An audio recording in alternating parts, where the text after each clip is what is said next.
Daon sili.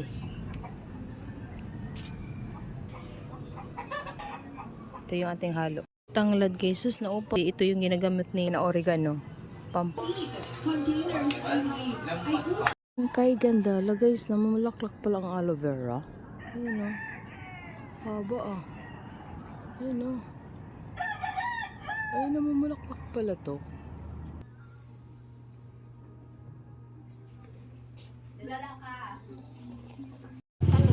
Talong.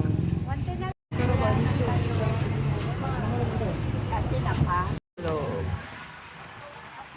Kano lahat be? Sarap ng broccoli. Pino. Ha?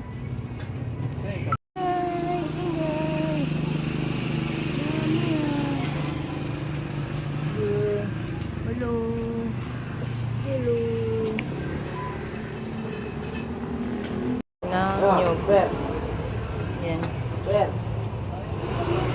Tayo. Panggata. Ayan. Sarap yan, gata. Dalawang pigat eh. Ha? Dalawang pigat. Oo. Gata. Kunin ko yung sapal, kuya, ha?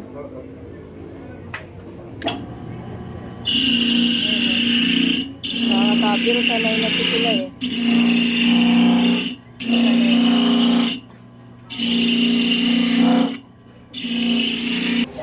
Dati ang hirap pa mag-ano?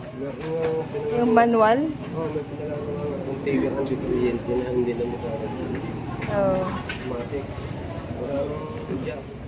Kayo. Saan ba sa inyo? Ba't mula? Ang lipat.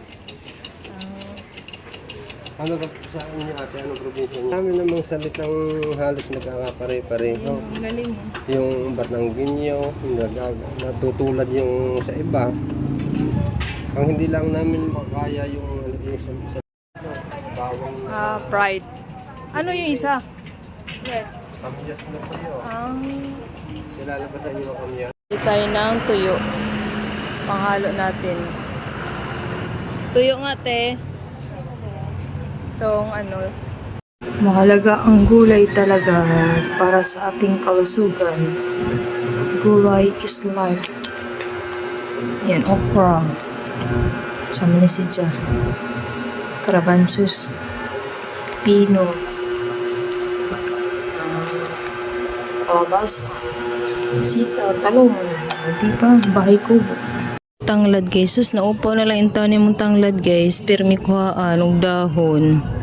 Tapos kainan pa ng mga pusa kasi ito yung ginagamit nila eh. Unsa naman eh. Kalbo na. Kuha din tayo na oregano. Pampaamoy lang, pampalasa. Ganito sa probinsya eh. Ayan. Ihalo natin pampabango. Ito na yung ating gulay guys. Yan na natin. Ganito. Papanakot. Tapos ilagay natin yung gata. Ayan, ganito ako magluto.